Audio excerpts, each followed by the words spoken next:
বাংলাদেশে বহির্বিশ্বে যায় না, তবে আমি ভারত থেকে হারমোনিয়াম একসময় আইনে বিক্রি করতাম। আমি চেষ্টা করছি বাংলাদেশে প্রথম যে আমাদের দেশে যে ব্রেইন আছে, চেষ্টা করলে আমরা কম মূল্যে ভালো জিনিস তৈরি করতে পারি। আমি বিদেশে আমার হারমোনিয়াম বহুত গেছে, বহুত কাজটা হলো জটিল কাজ। সোনা গয়নার কাজ যেমন জটিল, সেটা তো মেশিন টেশিন আইসা একটু সহজ হয়েছে। আর আমি এটা নিয়ে বহুত মেশিন পত্র আনছি, তবুও এটা জটিলতা কমে না। হাতে লাগবেই, মেশিনে কাজ হবে না। ছোটবেলা আমার ঘুম আসলে আমি ছবি আঁকতাম। আমার আর্টে খুব দক্ষতা আছে, এই জন্য সুরের জগতে যখন দেখলাম যে এটা একটা আর্টিফিশিয়াল জিনিস, কিছু কিছু জিনিস আছে যেগুলো আজ পর্যন্ত কোনো কারিগরের মাথায় আসছে কিনা আমার জানা নাই। এগুলো একদম থিওরিটিক্যাল, 100-এ 100 মাপঝাপ এগুলো আমি তৈরি করছি। এগুলো আমার মাথার মধ্যে আসছে ধীরে ধীরে, আস্তে আস্তে আস্তে আস্তে। এই বাংলাদেশে প্রথম মেশিনের ব্যবহার এই কাজে যতটুকু যা, এগুলো আমিই চেষ্টা করে আনছি এবং এটাই ফলো করছে, এখন এইভাবেই চলে। এইখান থেকে ভালোবাসা কিছু কিছু মানুষের পাইছি, যেগুলা ওই একান্ত ভালো মানুষ, তার পরিমাণ হলো সামান্য। এইটা টিউন মাস্টার আমি ঢাকার শহরে যতীন কোম্পানিতে একজন, আর আমাদের এই মেলোডি সুরস্থিতিতে আর একজন, আর আমি, 3 জন মানুষের মধ্যে সীমিত ছিল এটা পুরো ঢাকা শহরে। এখনো আমি বলতে পারবো যে টিউন লাইনে আমার উপর দিয়ে দক্ষ লোক আমার চোখে পড়ে নেই। আমি ম্যানেজারি করছি ঢাকা শহরে 4 বছর, 84 থেকে 88।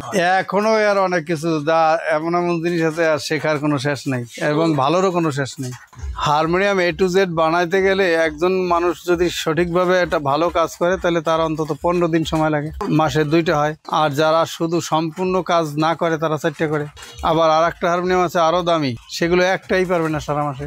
সর্বোচ্চ 1 লাখ টাকা, 1,10,000, 20,000 এরকম আছে। এখানে আসে অধিকাংশ হইলাম পরিচিতি হইলাম যারা বাচ্চাদের, যেমন প্রাইমারি স্কুলের টিচাররা, এরা এদের সাথে ওই ওস্তাদগুলোর সাথে লিঙ্ক থাকে বা পরিচিতির মাধ্যমে হয়। আগের চাহিদা, আমি যখন ঢাকায় ম্যানেজারি করছি তখন চাহিদা ছিল বলতে গেলে এত পরিমাণ, এখন তার অর্ধেকও নাই।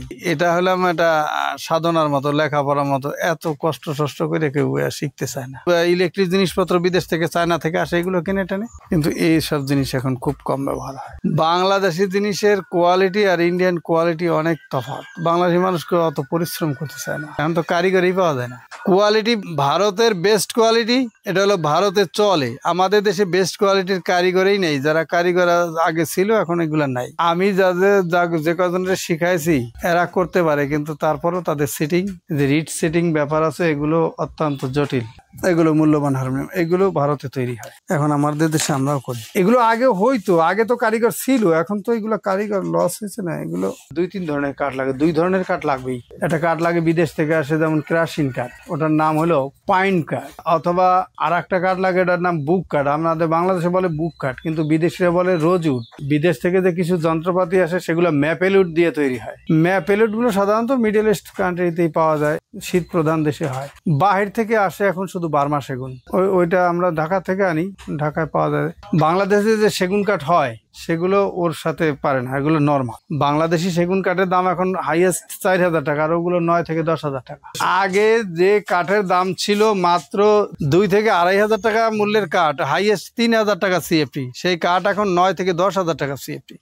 বাংলাদেশে তৈরিগুলো সবচেয়ে ভালো ওই ইন্ডিয়া ঢাকায় পাওয়া যাবে, কিন্তু সেগুলো নর্মাল হারমোনিয়াম, সবচেয়ে দামি না, সেগুলো তৈরি করতে পারে না। দেশে তো চাহিদা ওই তুলনামূলকভাবে নাই এবং ওই ধরনের কারিগরও নাই। যেমন অ্যাভেলেবেল সবসময় বানাইলে সেটা কিনবে কে? ছেলেমেয়েরা এই কাজ করতেই চাবে না, কেউ এখন এই কাজ করতে চায় না। এই কাজের উপর কার কোনো আস্থা নাই।